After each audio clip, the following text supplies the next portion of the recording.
Hey there, my fellow boss hunters. Rhadamant here. Thank you for tuning in to Vintage Story Frostlands, episode 105, The Lens and the Crow.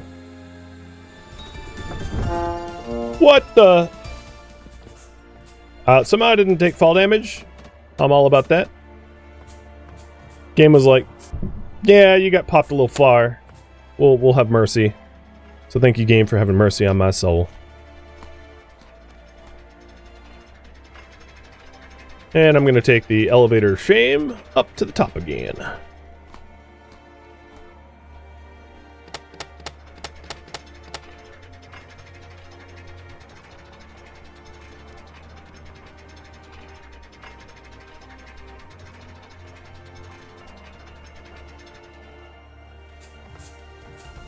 Radlocker, thank you for the cheer.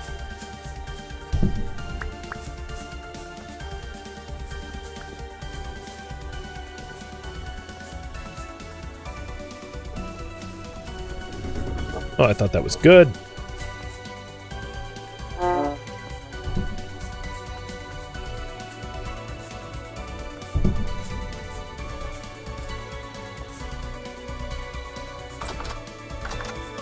Whoa. Where's the sun? Okay, there it is.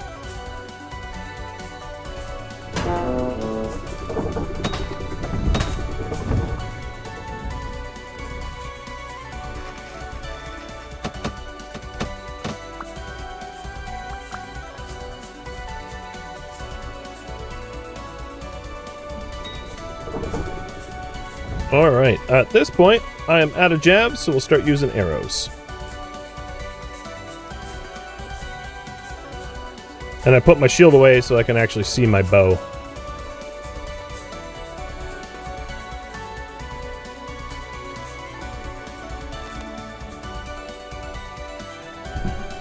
It was dive bombing. 1, 2, 3. Did that work? Nope, it did not.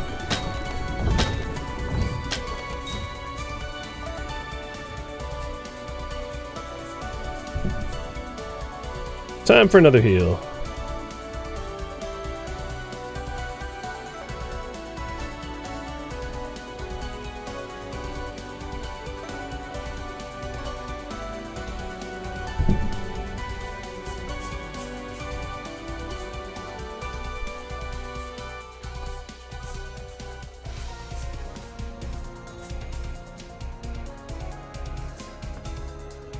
Maybe I'll just keep the shield on for its passive damage absorption, even though it blocks my arrows. Oh, actually, it's not blocking so bad. Cheap shot. Glad the bird doesn't regenerate? Yeah, no kidding. I mean, it's kind of like a robot. Much like the Eidolon.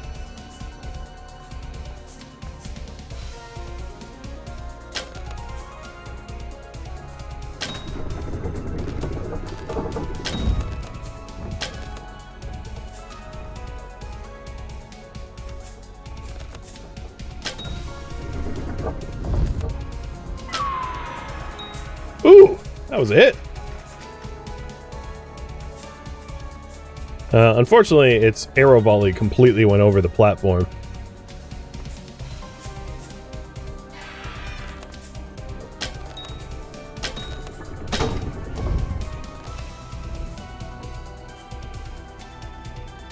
Another dive bomb.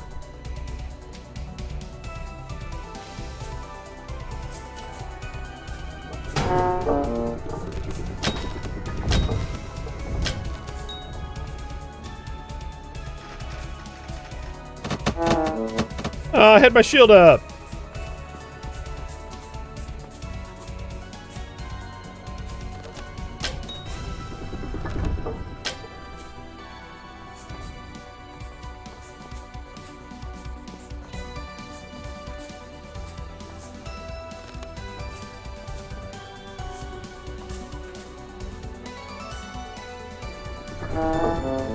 Okay. Ouch. Well, that was near fatal.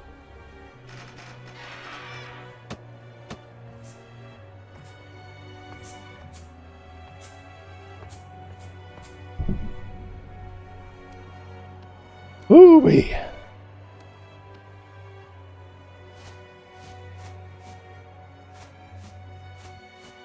Alright, 16. That'll have to do.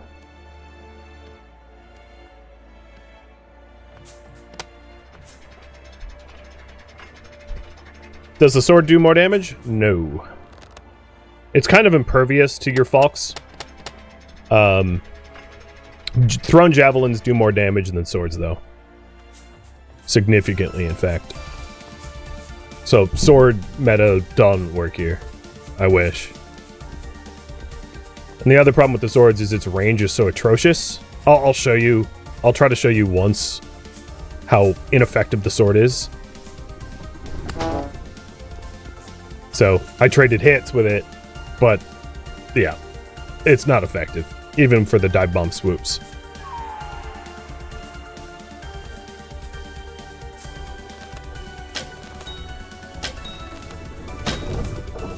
This is definitely a ranged only fight.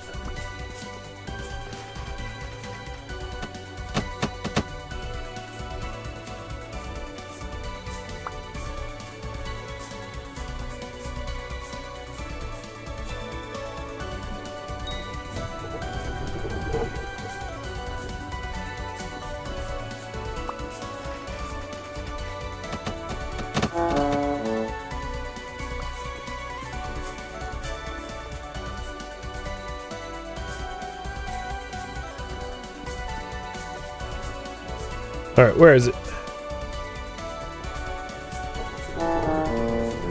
Ow! Jerk. What's my health at? It's enough to full heal, I guess. Or use another bandage.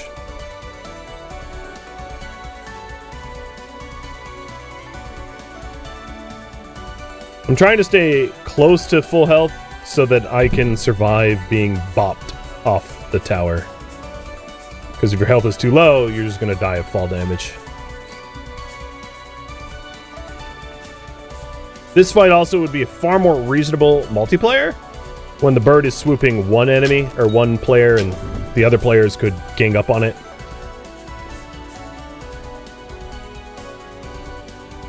Kind of feels like the opposite of the Elan fight. Yeah, I do like how unique it is comparatively. I'm going to try something during this swoop. So once it triggers the swoop...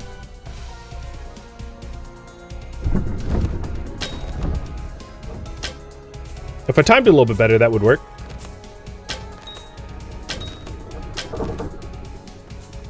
I'm running low on feather arrows. Then we're going to be down to iron and meteoric, which is... Oh, shoot. Speaking of arrows. Thanks, I guess.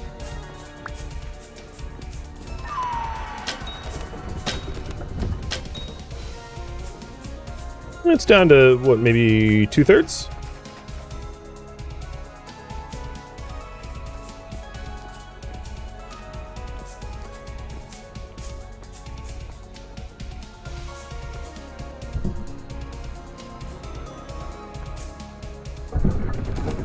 That worked.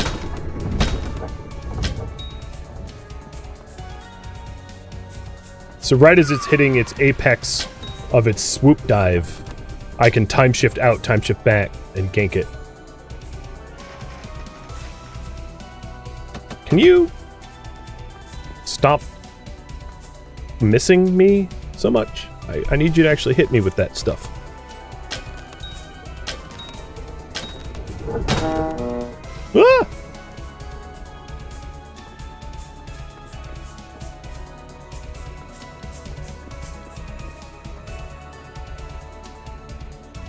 Ah! Breather for a second.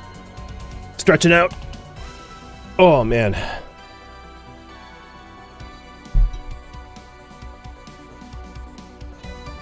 Oh, shoot.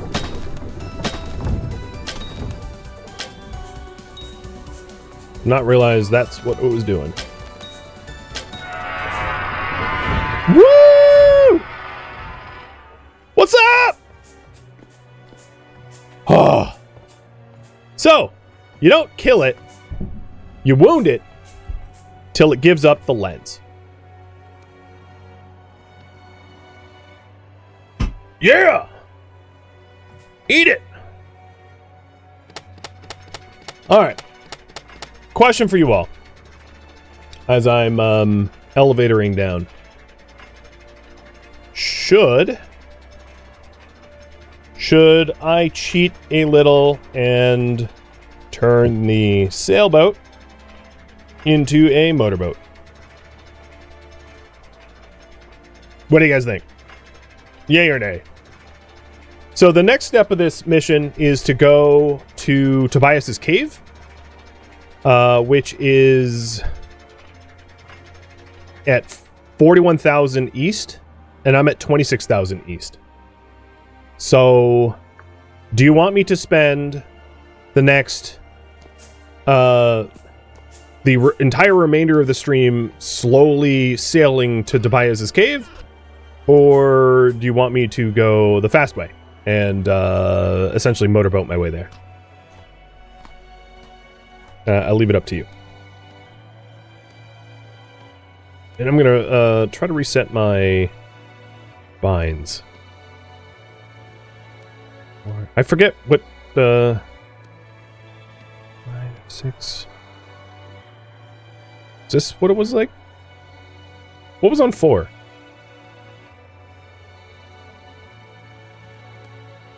I don't even remember.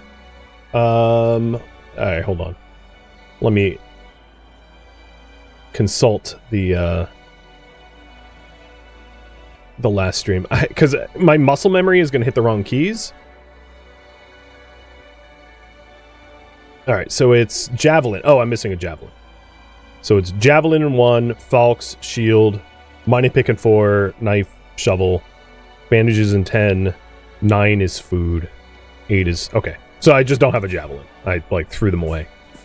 I use them efficiently, is what I should say. And you guys want me to motorboat my way to Tobias's cave. So, current priority right now is head to Tobias.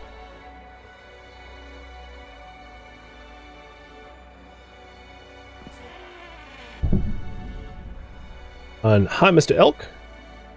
I know you missed me. I missed you too. And you guys want me to motorboat there. Got it. Will do.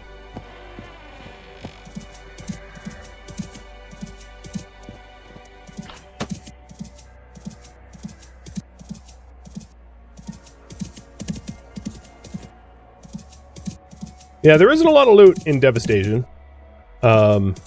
It does live up to its name. It's devastated. It's not treasure ruins. It's just ruined. It got completely ruined.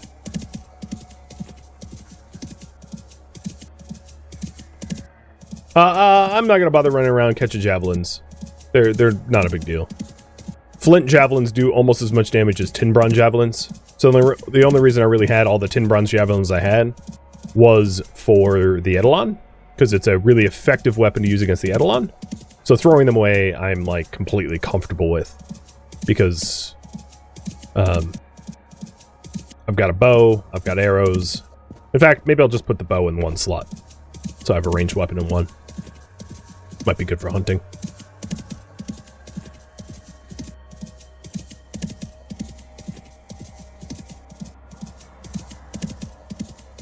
That, my friends, was the Devastation fight. It was not easy. I died a lot. It's definitely a challenging one. I like it though. I did hear on the forums and the Discord that like people thought it was too hard. I think it's just right, given how momentous it is. Well, I am recovering sanity quick. Wine caps are edible. Not gonna kill me.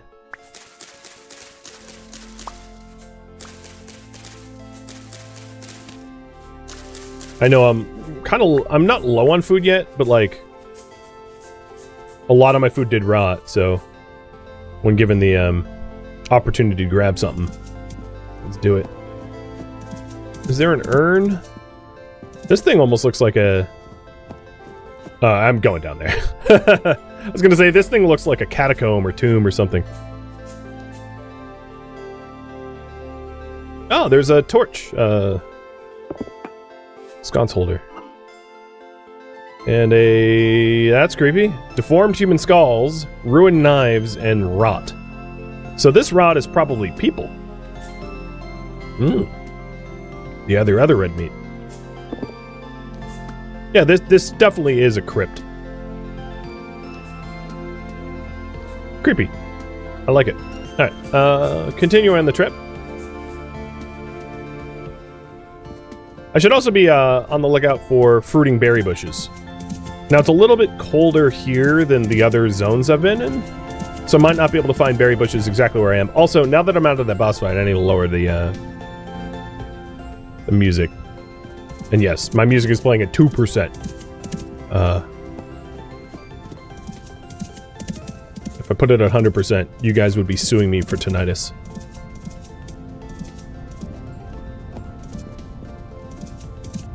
And I would go deaf.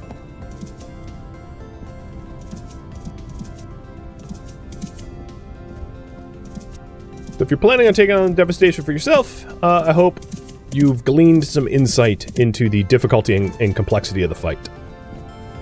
Did I just drop myself into a pit? I did, didn't I?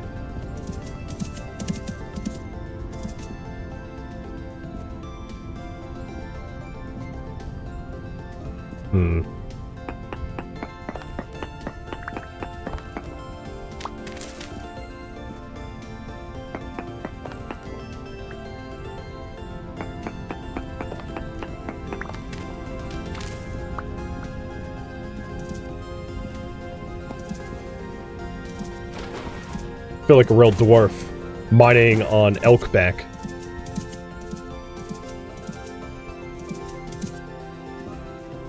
Ambient temperature only -1, so that's not horrible. And I definitely still have some healing items and the like on me. So I'm still fairly well provisioned for the travels ahead. Hello, boat.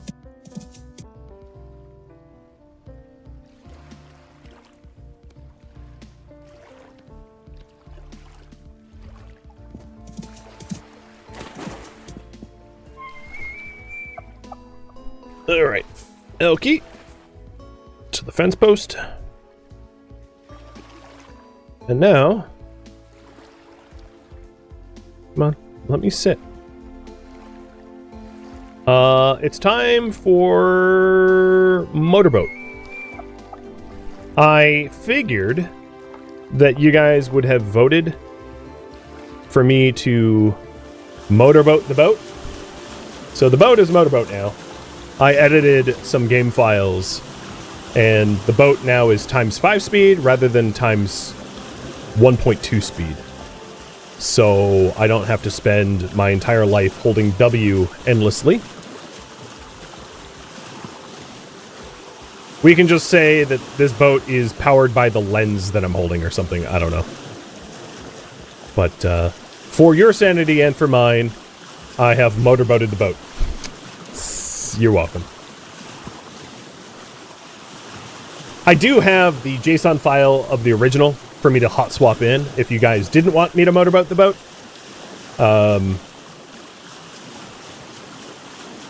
I was prepared for the poll to go either way.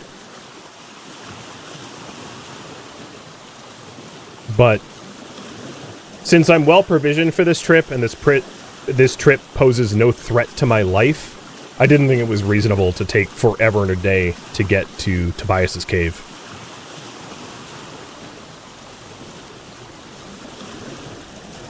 We paid it forward in previous streams for the long travels.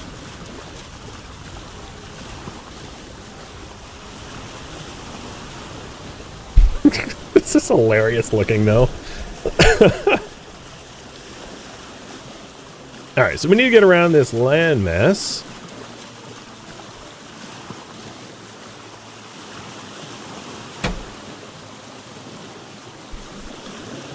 We're making pretty good time. I'm at... Well, you can see the X, Y, Z coordinates above my head. It's really the X coordinates that is going to be significantly changing as we're heading east.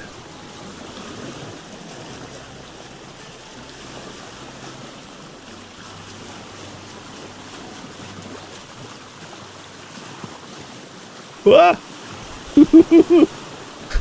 Kind of feel like I'm water skiing. This elk's probably like crapping its no, it doesn't have pants.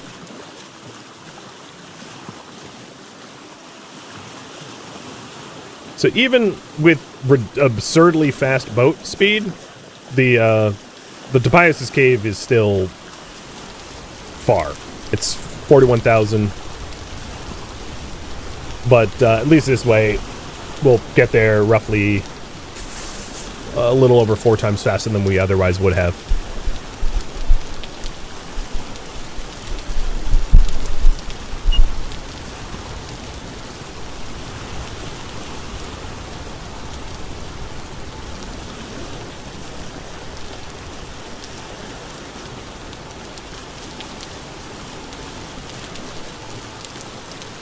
The original sailing wasn't bad. You could always do something else if the stream was boring you. True. True.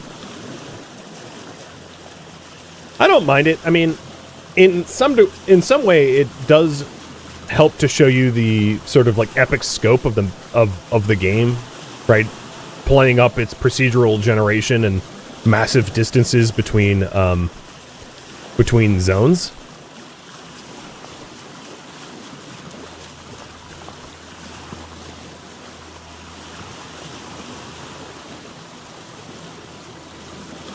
We are at 28,000. You like the speed? I do too. Even if it is a little silly.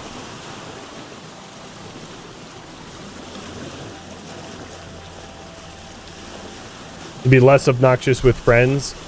Yeah, it would be a lot less obnoxious if you could lock your rudder in and like fish or something. Do something on the boat.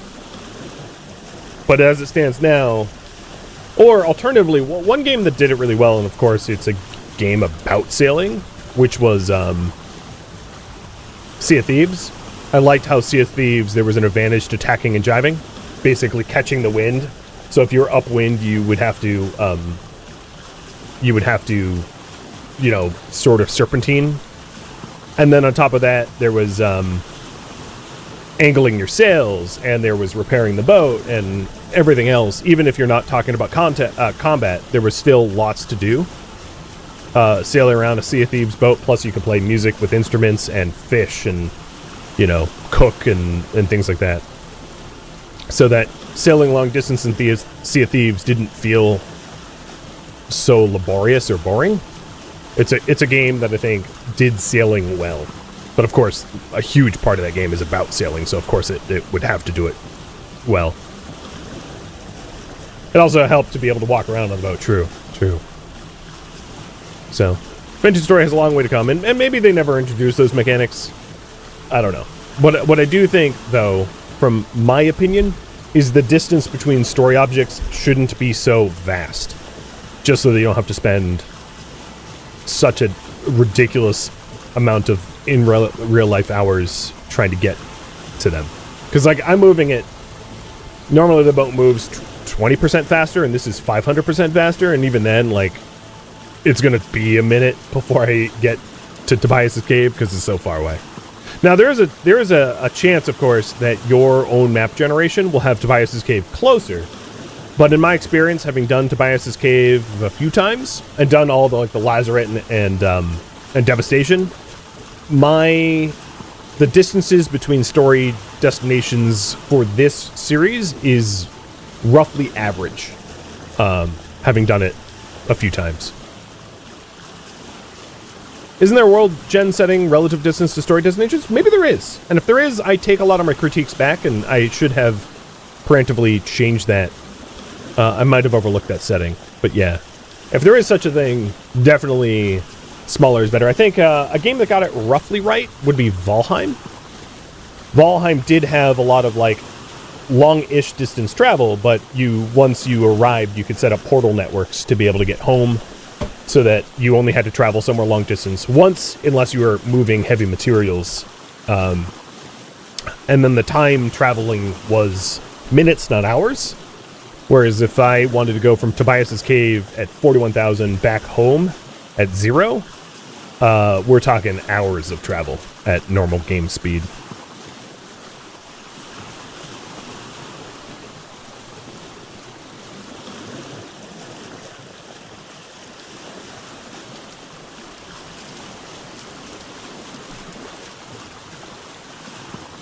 So 32,000 and climbing.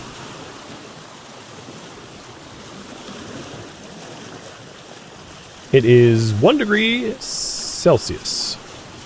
I wonder if I'm slightly wet just because I'm like sitting kind of in water here. I wonder if the game's like, yeah, you're going crazy.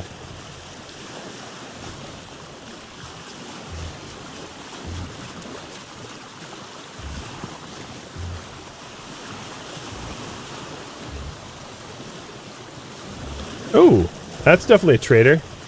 The map hasn't loaded for me, like, at all.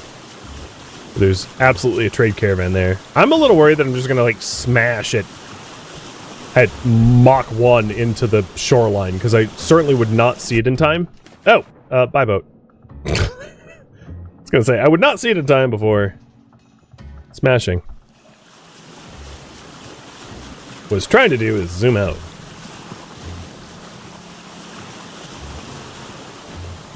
Oh, yeah, oh, so there's a trader, like, on this little island? Oh, no, it's right there. Okay.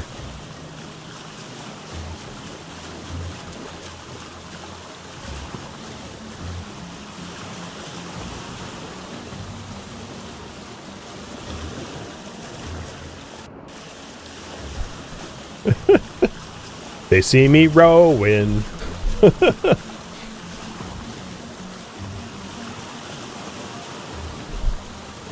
The trader watching the boat booming past. Yeah.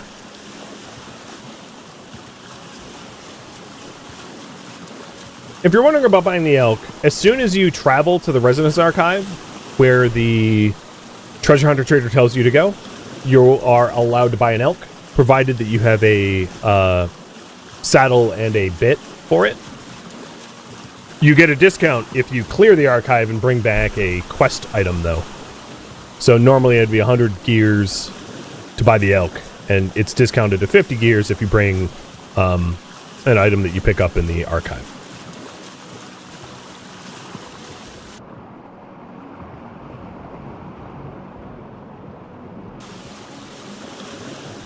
Well, we're at 35,000. We're closing in. I don't see land masses just yet.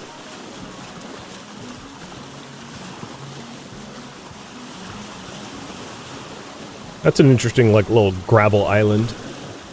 Little atoll or something. So some land masses to the south, but no light sources, so I don't see traders or anything. Do you have to protect the elk? Your elk can die. It has hit points. Has a lot more hit points than the player, though. So the player, like me right now, due to my satiety, I have about 20. The elk has 30, so it's tankier than me, of course, without armor. It is tier 2, though, the elk. And it also isn't necessarily singled out by enemies. So, drifters and the like won't try to kill your elk, but your elk could definitely die if you're not careful.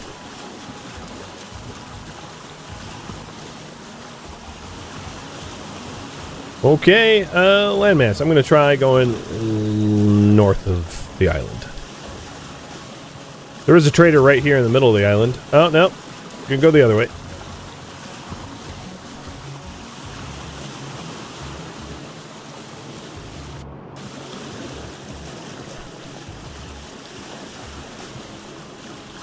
So it might be part of this large island, if it's large, or I might have to go around it. I'm not sure which. Would I say something like 250% speed is reasonable? I'm not the right person to ask. I don't know. What's reasonable for a streamer and what's reasonable for playing for yourself is also pretty different. I think as a streamer, you value, it's not just your time, it's a lot of other people's time. Whereas if you're playing for yourself, you know, you could hold down your W key and walk away and come back like 20 minutes later having made yourself coffee or something. Yeah, it's a bit different. Oh, please let me through here.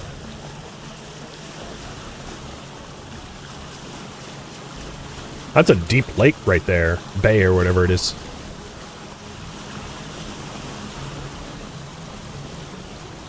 Uh-oh. Oh, no, it is passable. It's going to be hard to navigate given the speed of the boat, but I can get through here, which is good.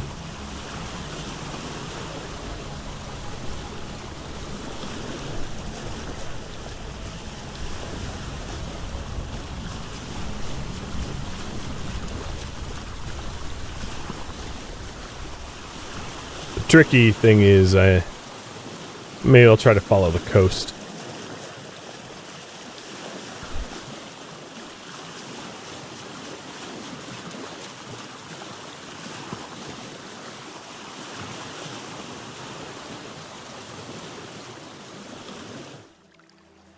Whoa!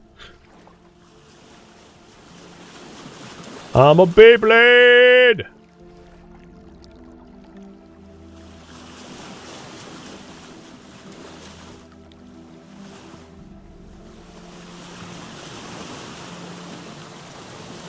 Ambient temperature is below freezing, so this will freeze up.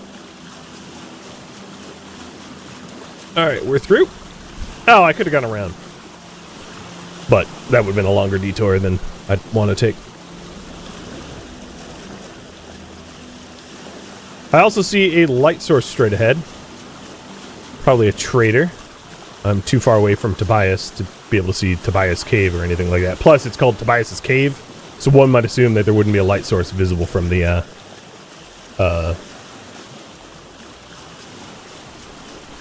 from afar. And I'm going to try to go south around this lioness.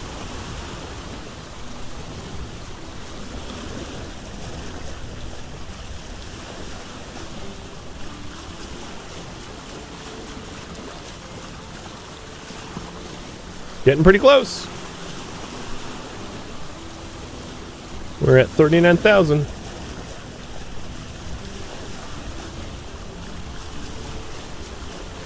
Oh yeah, there's the trader. Probably a mountain that I can't see up, but there's definitely a trade caravan at the top of that.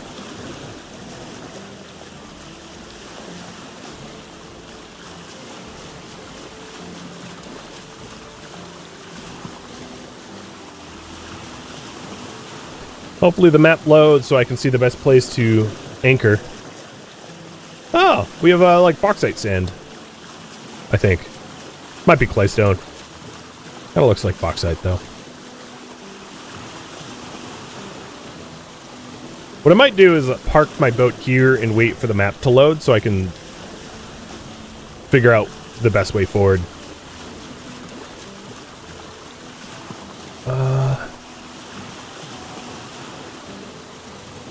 I'll try to go around, because making landfall there is kind of far from my destination.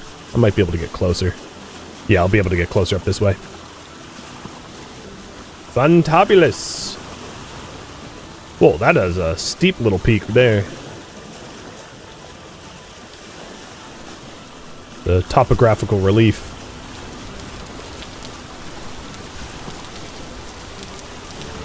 So, I'll aim for right here.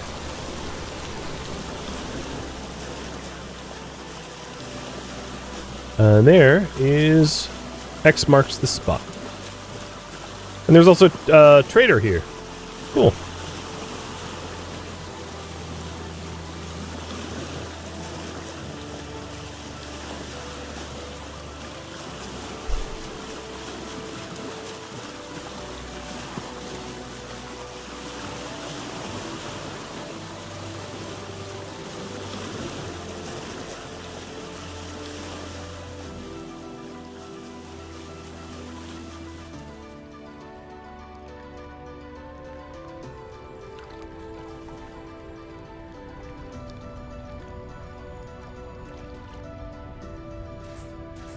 Okay, I don't need the rod on me.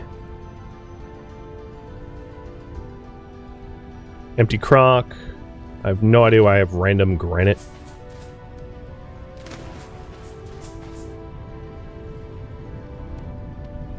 I am going to set a temple gear spawn here.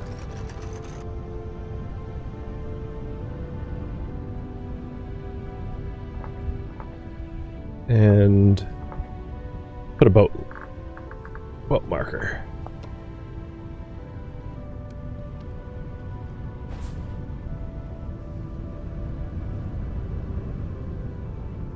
All right, looks good. Now, he told me to bring the lens.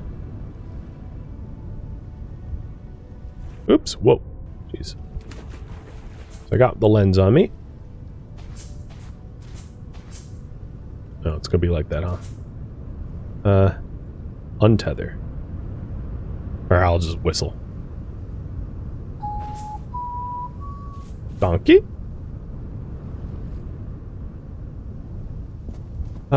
It is 3 in the morning. So I am going to sleep off a little bit of the darkness. I'm not going to do it safely. Oh god, boat. I'm on a boat. Okay, wake up. There we go. No, no, stop. It is 6 in the morning.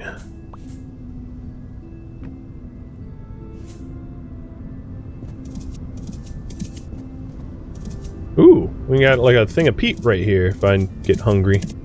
Need to make fire. Lots of bauxite around. Swanky.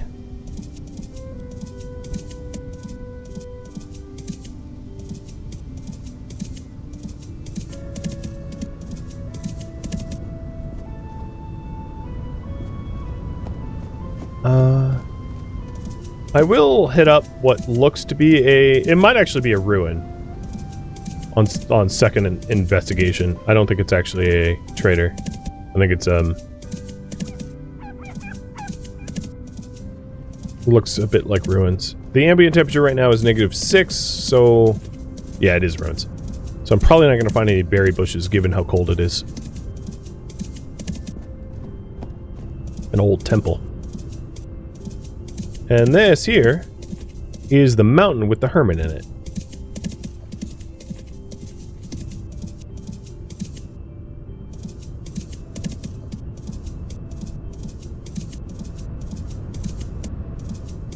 So I'm looking for Tobias's cave, and that looks like a sewer port or something. So I got the right spot. Let's find how to get in.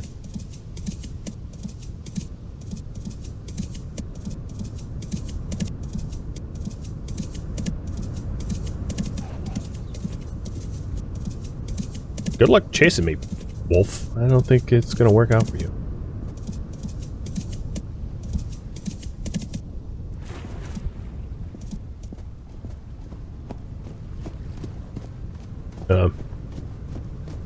Okay, that's a problem.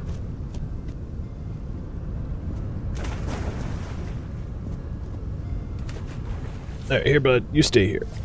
Anything on you that I want?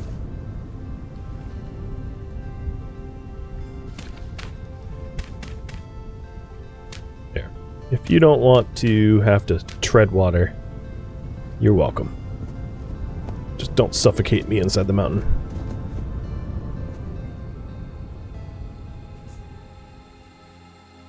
Thank you for tuning in to Vintage Story Frostlands, which originally streamed live on Twitch, March 6th. If you have any feedback or questions for me, let me know in the comments below. If you would like to catch a live stream of mine, Rhadamant.com has my stream schedule and countdown timers to upcoming streams. If you would like to join my online gaming community on Discord, Rhadamant.com has a link to it, as does the description of this video.